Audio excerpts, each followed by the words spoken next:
Hello दोस्तों। तो आज मैं लेकर के आया हूँ बुक रीडिंग का 13वां क्लास। इस वीडियो में आप लोग सीखेंगे कि कैसे अपने गांव के बारे में कुछ बातें इंग्लिश में कही जाए। तो चलिए शुरू करते हैं आज की क्लास का। इसमें कुछ हम सेंटेंस बतलाएंगे और इस सेंटेंस को आप हेर फेर करके आप अपने गांव के अकॉर्डिंग किसी के सामने प्रस्तुत कर सकते हैं। तो यहाँ पे पहला सेंटेंस है, the name of my village is Rampur. The name यानी नाम, ऑफ यानी का, माई विलेज यानी मेरा गांव, इज यानी है, रामपुर यानी रामपुर।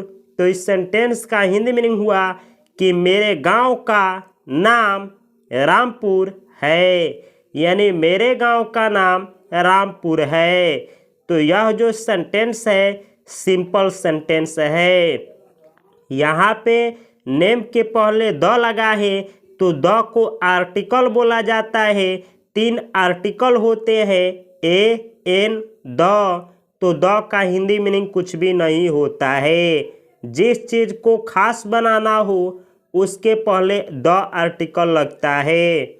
माई विलेज का हिंदी मीनिंग होता है मेरा गांव।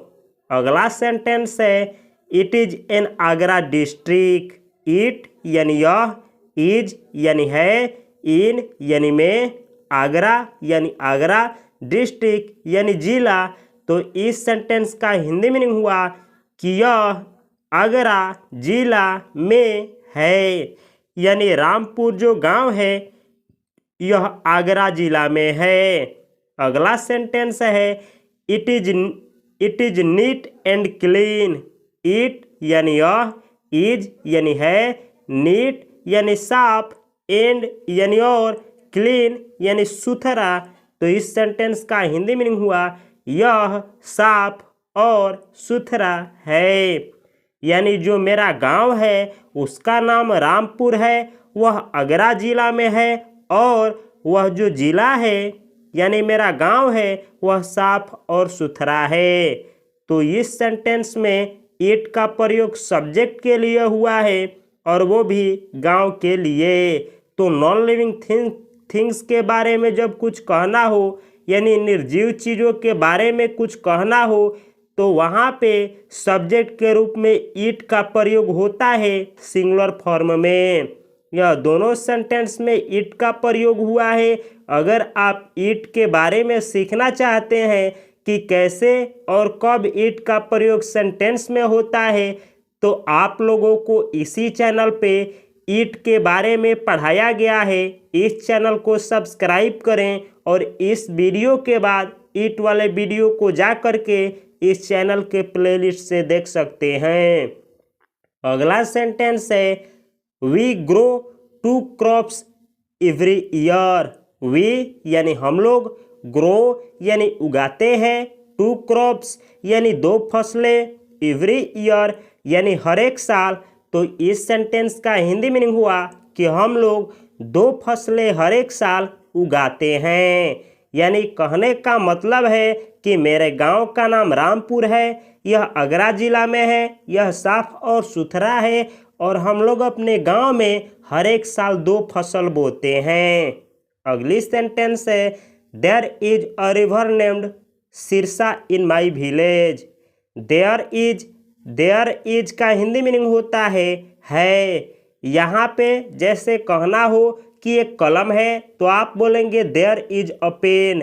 एक बिल्ली है, देयर इज अ कैट। इसी तरीके से कहना हो कि एक नदी है तो आप बोलेंगे देयर इज अ रिवर। तो यहाँ बोला गया है देयर इज अ रिवर यानी एक नदी है, नेम्ड यानी उसका नाम रखा गया है, सिरसा यानी सिरसा, इन यानी में, माई विलेज यानी मेरे गांव में।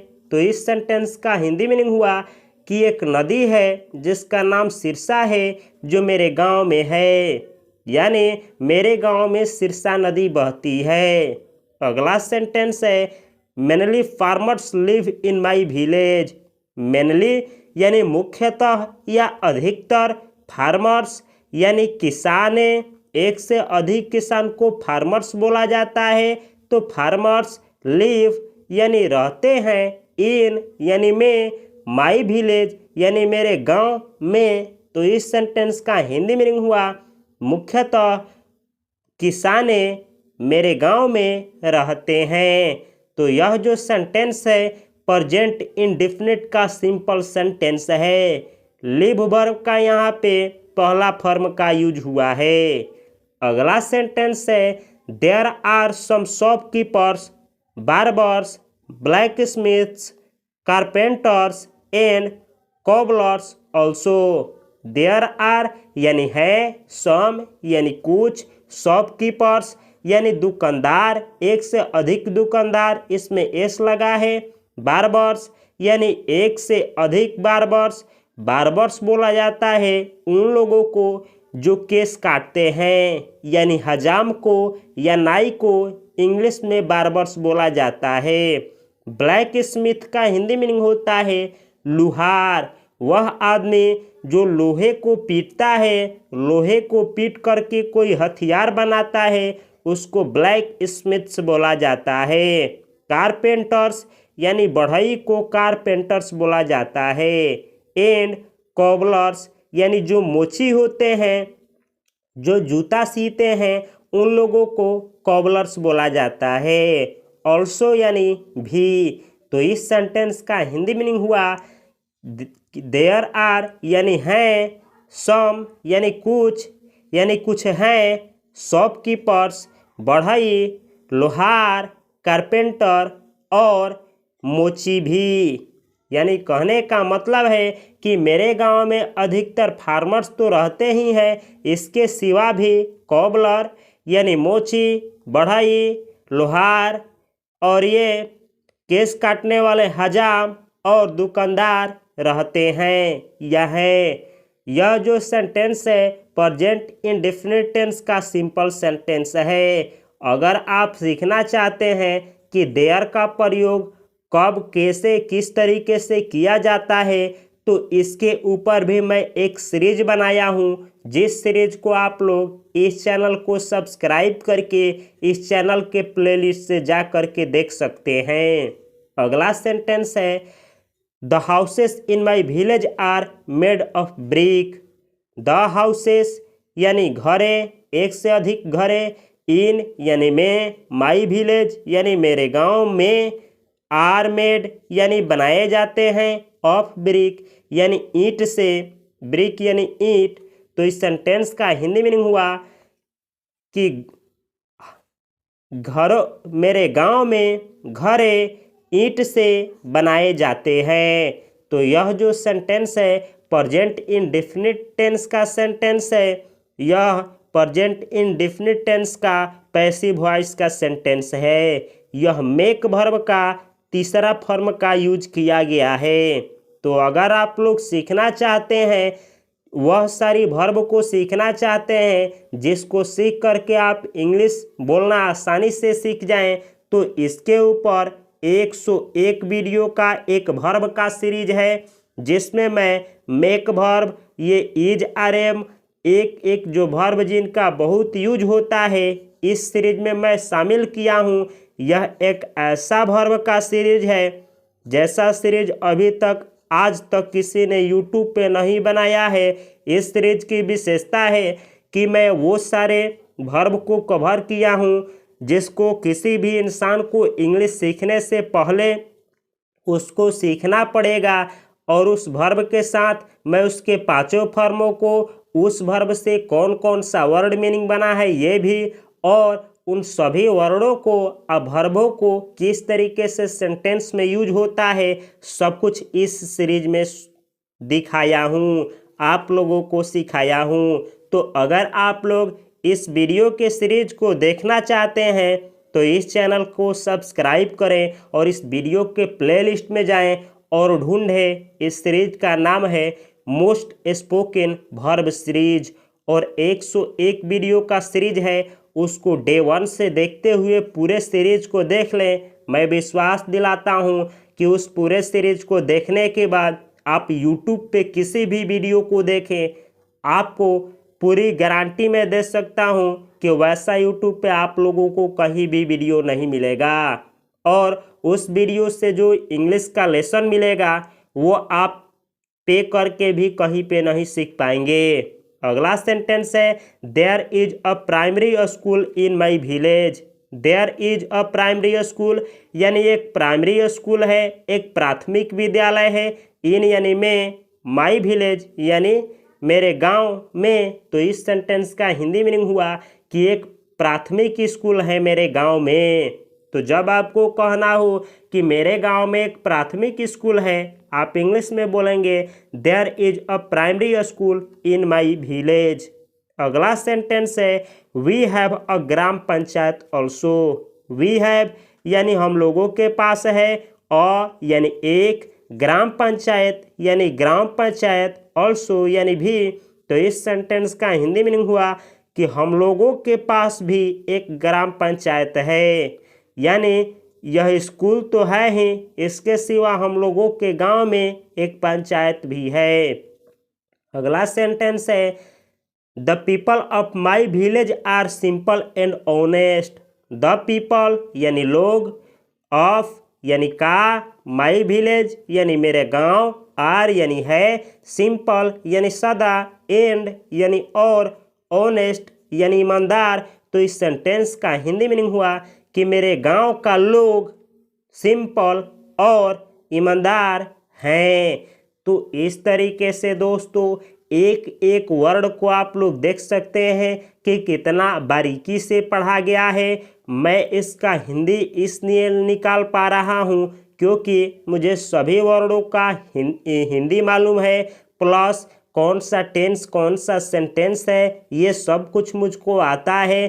तो जब तक आपको एक एक वर्ड का हिंदी मीनिंग पता नहीं होगा, और आप अगर किसी वैसे देश में जन्म लिए हैं जहाँ पे इंग्लिश बोली नहीं जाती है, तो उन भाई लोगों के लिए इंग्लिश सीखना थोड़ी सी डिफ़िकल्टी होगी। इसमें यह करना होता है कि वैसे वैसे वर्ड मीनिंग को सीखिए जिसका डेली यूज किया जाता है।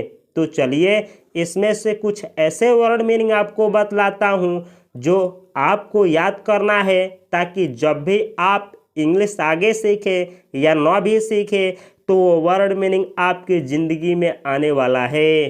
जैसे पास, पास का हिंदी मीनिंग होता है गुजरना। थ्रू यानी से होकर, यानी किसी चीज़ से होकर। मेनली यानी मुख्यतः। कोबलर यानी मोची। ब्लैक स्मिथ यानी लोहार। ब्रिक यानी ईंट, जो घर के ईंट होते हैं उनको ब्रिक बोला जाता है। बार्बर यानी नाई, यानी वह व्यक्ति जो केस काटे, जिसको हजाम भी बोला जाता है, तो बार्बर को नाई या हजाम बोला जाता है। चलिए 2 मिनट अब मुझको दीजिए दोस्तों, मैं इसको पढ़ करके दिखला रहा हूँ कि आप लोगों को किस तरीके से इंग्लिश पढ़ने का प्रयास करना है। हिंदी मीनिंग नहीं बतलाऊंगा, केवल रीड आउट करके दिखलाऊंगा। तो ध्यान से आप देखें कि किस शब्द को और कैसे रुक करके और कहाँ पे लगातार बोला जाता है। My English, the name of my village is Rampur. It is an Agra district. It is neat and clean. We grow 2 crops every year. There is a river named Sirsa in my village. Mainly farmers live in my village. There are some shopkeepers, barbers, blacksmiths, carpenters, and cobblers also. The houses in my village are made of brick. There is a primary school in my village. We have a gram panchayat also. The people of my village are simple and honest. तो इस तरीके से reading का प्रयास किया जाता है। यह सीरीज दोस्तों 25 दिनों का सीरीज है।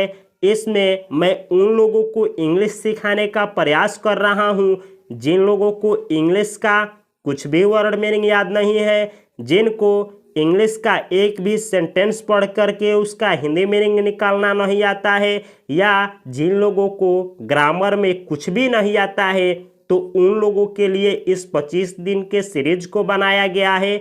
अगर आप डायरेक्ट इस वीडियो पे आए थे तो मेरा रिक्वेस्ट है कि इस सीरीज को डे 1, डे 2, डे 3 करते हुए पूरे 25 दिनों तक देखिए और इस चैनल को सब्सक्राइब करिए, क्योंकि मैं इसी चैनल पे जो भी ग्रामर है ग्रामर को सीरीज बाय सीरीज करके लेकर के आऊँगा।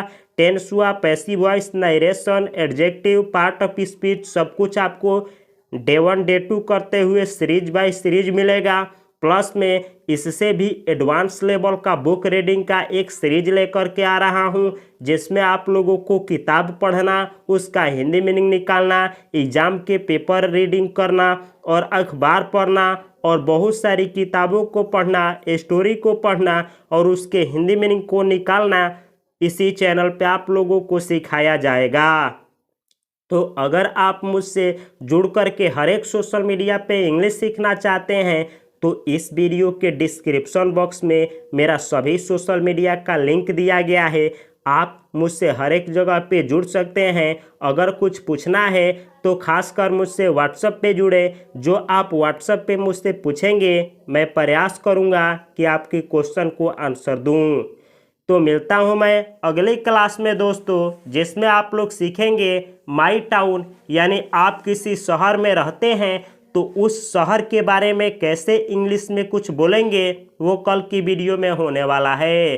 तो आज की वीडियो से अगर आप लोगों को कुछ सीखने को मिला है तो कम से कम इस वीडियो को एक ग्रुप में अवश्य शेयर करें। अगर इतनी भी सक्षम नहीं है आप तो इसको अपने दोस्तों के पास शेयर करें। अगर इतना भी नहीं हो सकता है आपसे तो इस वीडियो को अवश्य लाइक करें। इतना भी नहीं हो सकता है आपसे तो एक कमेंट इस वीडियो के लिए अवश्य करें। अगर इतना भी नहीं कर सकते हैं तो थैंक यू सो मच।